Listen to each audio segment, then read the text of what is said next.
Pawan Kalyan versus Bunny. ప్రస్తుతం ఇప్పుడు mega family versus Allu family కింద నడుస్తున్నటువంటి ఈ తరుణంలో ఖచ్చితంగా పుష్ప 2 రిలీజ్ అనేది వాయిదా పడింది. ఆగస్టు నెలలో రిలీజ్ అవ్వాల్సిన సినిమా వాయిదా పడింది అనేటువంటి వార్తలకి చెక్ పెట్టారు చిత్ర యూనిట్ సభ్యులు.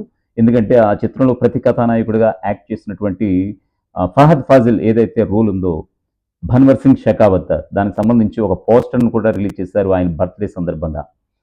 సో దీనికి సంబంధించి ఒక బిగ్ అప్డేట్ అయితే వాళ్ళు ఇవ్వడం కూడా జరిగింది, పోస్టర్ని రిలీజ్ చేయడంతో పాటు. డిసెంబర్ 9న పుష్ప 2 వరల్డ్ వైడ్గా రిలీజ్ కాబోతోంది. పెద్ద స్క్రీన్లపై అతి పెద్ద విజయం కొట్టబోతున్నాం మేము అంటూ కూడా చిత్ర యూనిట్ ప్రకటించింది. మరి ఇది ఇలా ఉంటే మొన్న మీసాలు గెడ్డాలు తీసుకుని లండన్ వెళ్ళిపోయారు బన్నీ అనేటువంటి వార్తల నేపథ్యంలో, మరొక వైపు ఆగస్టు నెలలో రిలీజ్ కావాల్సినటువంటి ఈ మూవీ ఎందుకు రిలీజ్ చేయలేదు, ఖచ్చితంగా భయపడే కదా అనేటువంటి ప్రశ్నలు తలెత్తుతున్నాయి.